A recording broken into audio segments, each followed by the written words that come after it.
You will probably need to unmute yourself, but I can see your desktop and your webcam.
Are you able to hear me?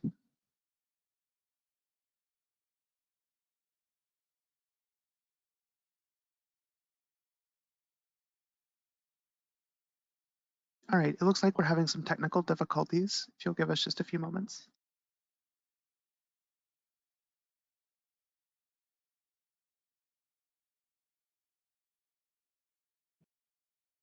Okay, can everyone hear me? Sounds perfect. Okay, I'm working on the video portion now, so bear with me.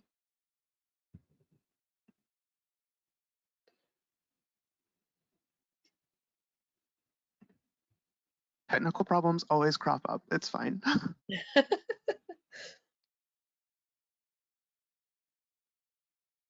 I think it's because we have so many interested folks, which is fantastic. It's a good problem to have. I completely agree with you. Okay. So I'm going to keep waiting to see if this will pop up for video. In the meantime, I can introduce myself really quickly. So my name is moor1204. Other folks call me Mel. I'm an application security engineer at a software startup in North Carolina. So really excited to talk a little bit about threat modeling, which is a way to preemptively look through your software applications and design to determine whether or not there are potential security vulnerabilities before they ever get to production. So it's a really great exercise. It doesn't look like I can actually show my screen for some reason. It's just showing me a spinning wheel. So that's a little bit unfortunate. But I can try to talk through We kind do of see your what screen right now. We see your slide. you can see it? Mm-hmm. Oh, great, fabulous. All right, well, I'm going to present then. I just can't see that you can see it. So let me go ahead and present and we'll get started. Can everyone see my slides? Yep, they're showing up just fine. Awesome. Okay. All right. So we're going to talk about two things today, threat modeling and self-drafted t-shirts. So you can see my tagline here is model your threats and then model your new t-shirt. So we're really excited. Okay. Let me go ahead and move through. So let's talk a little bit about what threat modeling actually is. And bear with me, I just found a typo, so just gloss over that, but we'll talk about how threat modeling it sort of works to identify, communicate, and understand potential security vulnerabilities in your software. And this is a source from OWASP that gives this specific definition or more of an academic definition of what threat modeling is. But generally speaking, it's just documenting or diagramming and hopefully mitigating potential security vulnerabilities at the design phase of your software development lifecycle. And realistically, you may use threat modeling as well to go through your legacy software, but the hope is that you'll catch these types of things before they ever get to production. So why might you want to threat model? Well, you can identify design flaws in your software before they go to production, in theory. You can help identify flaws in your legacy software, as we talked about before.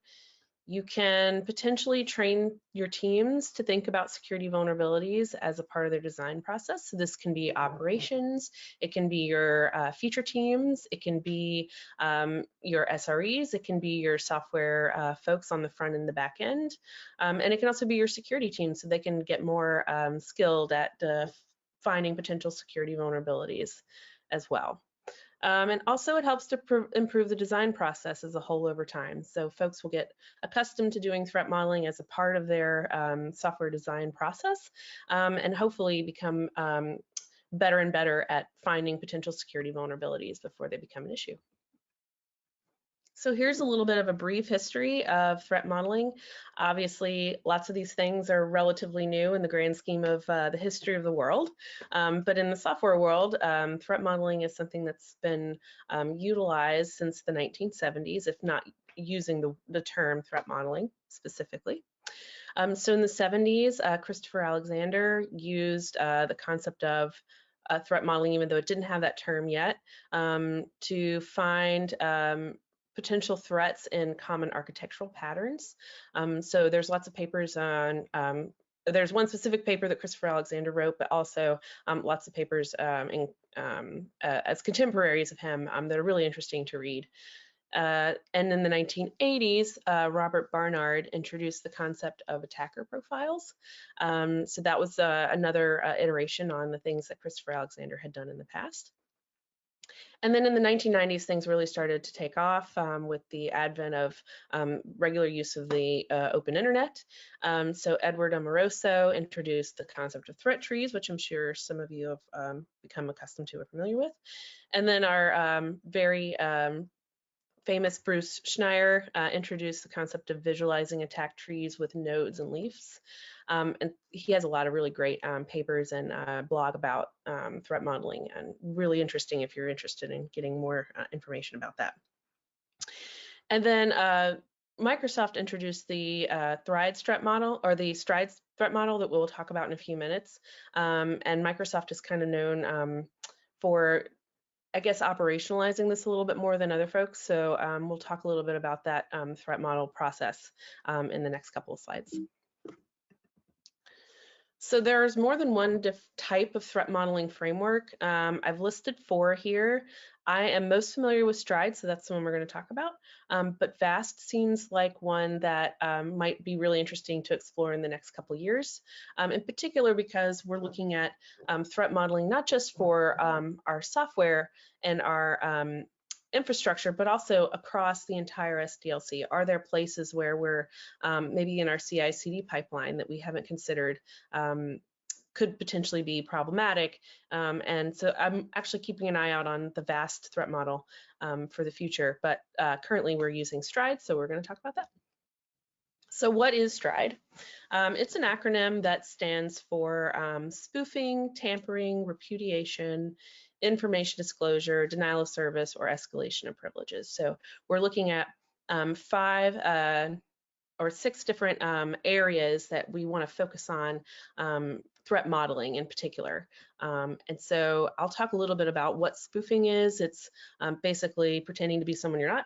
Tampering is tampering with data. It can be tampering with network packets. It can be tampering with login pages, for example. And repudiation is not being able to prove someone has or has not done something, and that really centers around logging and monitoring. There's information disclosure, which is basically providing a authorized user with information that they shouldn't have or shouldn't have access to. Denial of service is pretty straightforward. It's you know, obviously not being able to access a resource that you should be able to because either you're overloading the network or overloading your resources. And then escalation of privileges is pretty scary type of thing where you shouldn't have access to something and you're able to give yourself accelerated access to a resource or a series of resources that you shouldn't have access to. So here's a very, very simple network or diagram that we're going to use to go through an actual Stride threat model. This is obviously a well overly simplified service that we've outlined, and this comes from the threat modeling book that Adam Shostak wrote in 2014. It's an excellent resource if you're interested. If you're interested in actually getting really, really deep into the Stride threat model in particular, lots of interesting resources with regards to brainstorming, ways that you can threat model. There's all different types of really great templates as well. So this is this comes from that book. Very, very simple. I've probably never seen a production service that's quite this simplistic, but for the so we can utilize the time that we have, we'll just pretend that this is a thing that folks could actually have in production. So when you think about threat modeling, you think about what could potentially go wrong. Here is a list of questions that we've come across when we look at that engineering diagram or that data flow diagram to determine what we need to think about when we redesign our software. So spoofing is thinking about, is it possible for someone to pretend to be someone they're not to gain access to our web server or our data center? Is it possible from a tampering perspective for someone to be able to edit the data in our database when they shouldn't be able to? Repudiation is, can an unauthorized user maybe brute force a login page and we aren't doing anything with regards to logging to make sure that we know that's happening? Can a user request information from a search query that they shouldn't be able to do, or maybe they get more results than they should have access to? Or do we have, with regards to denial service, do we have limitations or throttling on API resources, which isn't shown in this particular diagram, something to think about. Do we limit the number of times a user can request a login page incorrectly? Those types of things. And then elevation of privileges is, can our customer access our database directly from the open internet? That's a pretty bad thing to do. Do we prevent them from doing something like that? So these are the types of questions that you go through when you talk about threat modeling. And it's really a kind of an alternative to a really positive attitude that most developers have, which is that, okay, we got this thing to do, the one thing that we want it to do. This is a way to say, well, how are all the places that we want this thing to do the thing that we want to do, like a login page? Are there ways to break it? Are there things that we aren't thinking about that we need to include into our design process that we wouldn't necessarily think about, because really we're most concerned about making sure it works? So threat modeling is a great resource to kind of turn that on its head and think about how we could design our software better. So here is a workflow to go through this Stride threat model in particular. Typically, you'd want to start with an engineering diagram or data flow diagram like we saw before.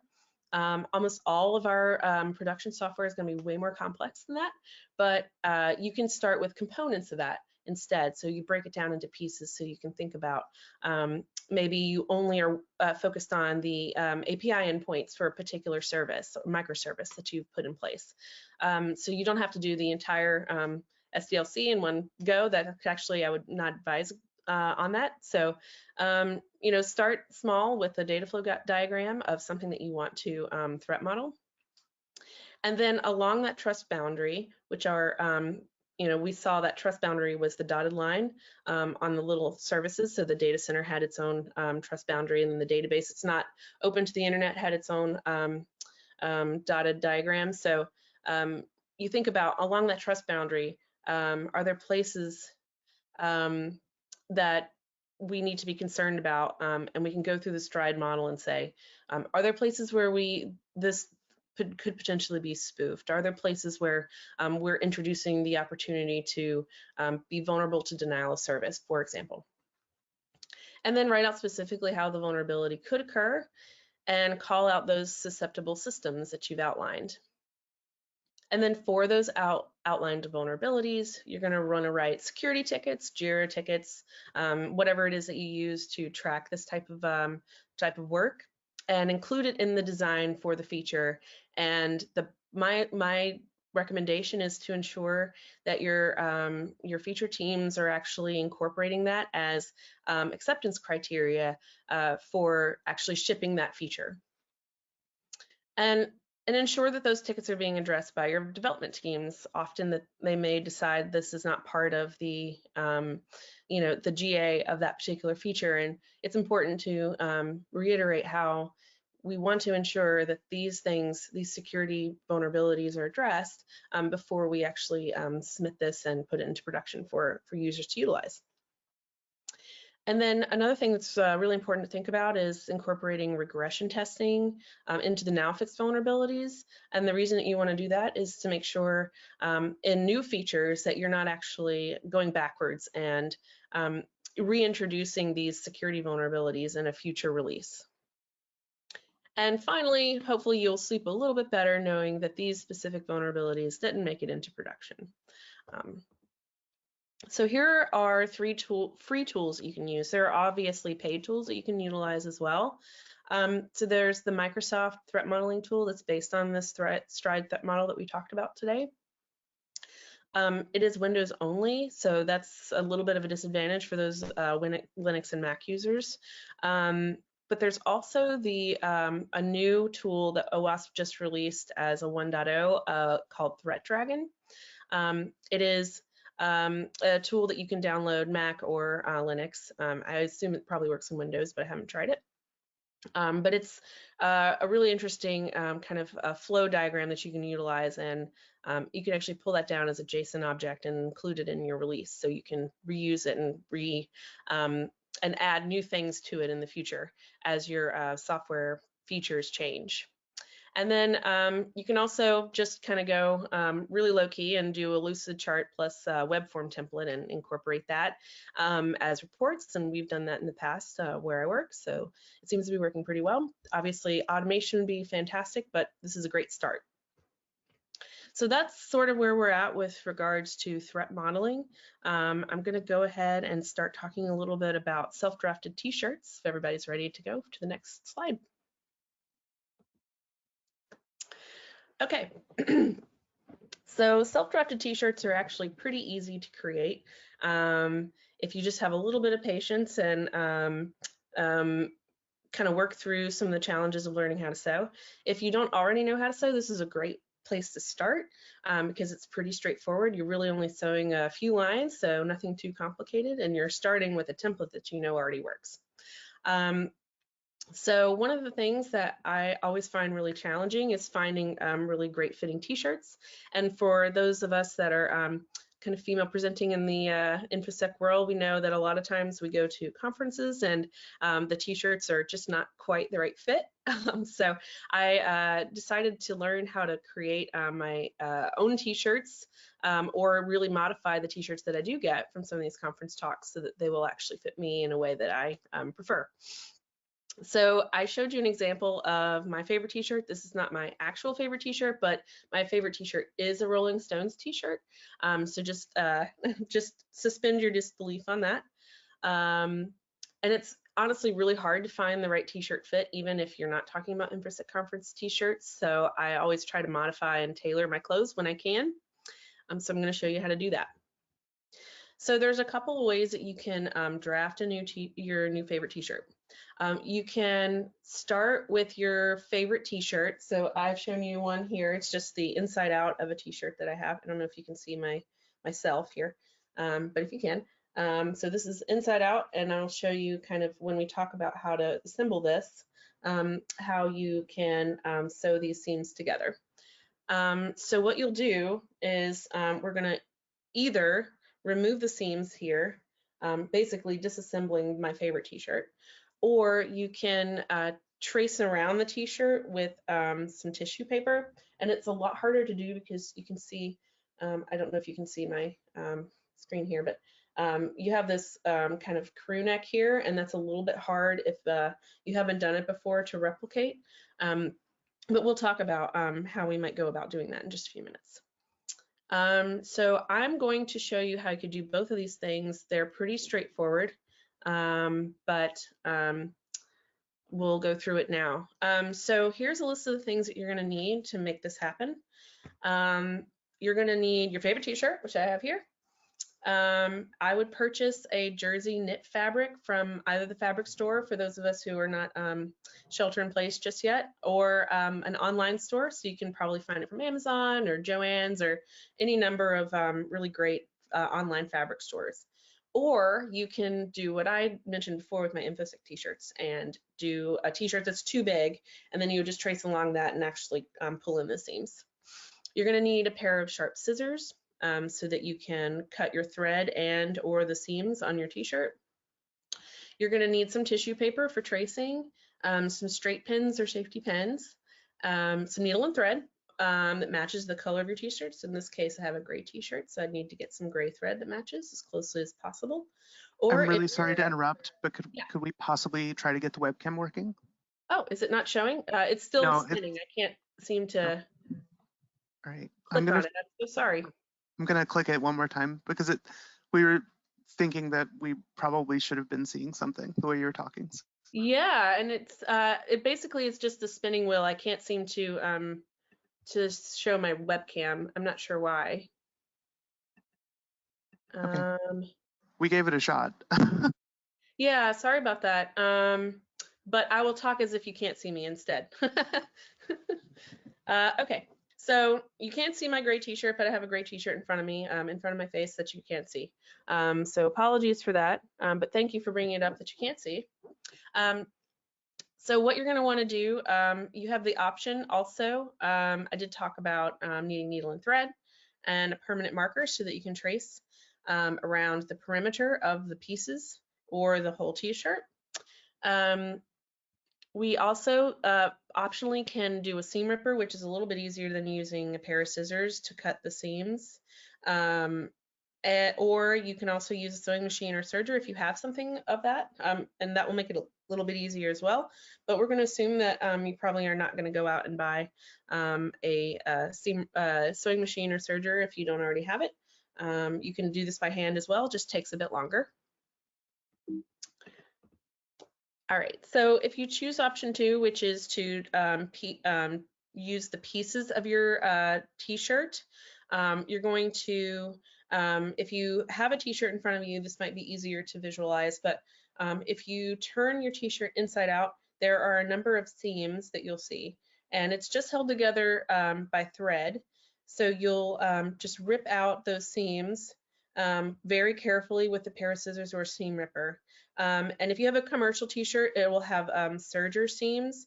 So it looks like it's looping over the fringe of the seam itself. So you'll want to very carefully take the edge of your scissors and slide it underneath the thread and just cut it through. And just be super careful because you can cut the fabric itself, and then you'll end up with a hole in your new favorite t-shirt, or your old favorite t-shirt, which you may not want to do if you ever want to reassemble it and still wear your old favorite t-shirt. Okay, so you'll remove those seams, remove the seams, and then start with the sleeves, the side seams, and then the sleeves, and then put the 2 sleeves aside when you're done. And then you're going to cut the shoulder seams, which is going to be from the collar to where the sleeves were located. And then when you're done, you should have 4 pieces. So you have the 2 sleeves, the 1 front piece with the scoop in the front, and then the back piece, which should have a tag attached. Okay, so the next step is to trace this shirt. So you'll want to find some tissue paper or newspaper if you want, if you don't have tissue paper. And you're basically just going to line out the pieces of the t-shirt onto the tissue paper, and you're going to find your permanent marker and lay out your t-shirt onto the paper, and then essentially trace it. You can use straight pins or safety pins to pin it to the tissue to make it a little easier, but that's essentially what you're going to do. And then you're going to cut out the fabric plus the tissue paper pieces.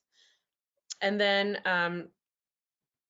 you're going to take the tissue paper pieces and separate it from the old t-shirt pieces and put it on top of the new fabric that you bought. And then you're just going to pin those tissue paper pieces to the fabric. And you're going to do the same thing where you outline the perimeter of that and then cut it out. And then the next step is to assemble the t-shirt. And I'm just making sure I'm good on time.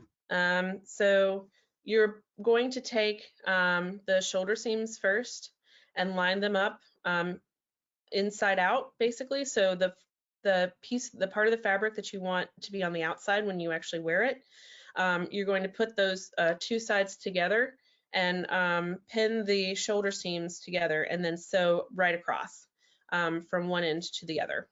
And you're going to do the same thing for the other side of the shoulder seam. So there should be 2 shoulder seams, and you're going to sew them both separately inside out. And then the next thing you're going to do is pin the sleeves to the armholes. And so you'll want to make sure that the shortest part of the shoulder or the sleeve itself is going to go to the bottom. That's going to be the bottom part of the sleeve. And then you're going to sew that around the perimeter of the sleeve hole that from the shoulder seam down to where the side seams will be sewn. You're going to do that for both sleeves. And then after you're done with that, you'll pin the side seams together, and you'll start from the bottom so that if you do make a mistake and don't line the sleeves together just right, then you'll be able to accommodate for that and kind of pinch it into the hole here where the armpit should be. And so that's pretty much all you're going to need to do to get a really basic outline of a new favorite t-shirt that you know will fit just right. There's optional finishing that you can do. I would definitely consider, especially depending on the type of knit that you get, creating a hem at the bottom of the t-shirt so that you'll just fold it over and then sew along the bottom there. You can also hem the sleeves, and there's a lot of different tutorials on how to do that. You can also do really fancy hems if you wanted. And this might be a good place to do contrast stitching, which is basically choosing a color that's completely opposite of the t-shirt itself, just to give it a little pizzazz. And you can also order a knit collar. I would not recommend making one yourself unless you're an advanced sewist. It's actually pretty difficult to do in my opinion, but maybe other folks are a little more talented than myself. And you'll just use that to get that kind of ribbed collar at the top. And then you can use bias tape, which those of you who know what bias tape is, it's a really fantastic thing to do. And the other thing I didn't mention that you can do is include a little pocket if you wanted. So I have the t-shirt that I have right here, which you can't see, unfortunately, has a floral pocket that I put on the front here. So that's really a nice little contrast to the gray t-shirt. So that's pretty much all I have. Does anybody have any questions? Not sure if I can see them or not. Let me see. I did see one question that rose to the top that was not about the webcam, and it's, do you think that it'd be smart to develop a tool similar to Stride or ThreadDragon? I don't see why not. Absolutely, especially if it's you know, non-Microsoft friendly. Absolutely, I think that'd be really great. Which industry tool do you think works the best? So as far as, that's a good question. And we actually only use open source, so I don't know that I can answer that intelligently, but I know that there are lots and lots of tools out there that range in price that other folks could probably pipe in and provide some guidance on. All right, and somebody was asking if you use Fortify. We don't, but I know that other folks in the industry have used it. Okay, switching topics, I guess. When making your own tee, are you removing the collar from the equation? Yes, so that's a step that I didn't include here, but some t-shirts do have that collar, and you would definitely want to remove the collar. And then if you're able to get, for your new t-shirt, a collar that you can order online, you can usually get them from kind of nice, they're considered notions, so if you go to like an online fabric store and try to order one, you should be able to find them, or Amazon also. But you'll want to, if you do want to have that collar, you'll definitely want to include that in your new t-shirt. But yes, that is something that you'll want to remove unless you want to not include a collar, and that way you'll just have that extra 1.5 inches or so of give at the top for your new t-shirt.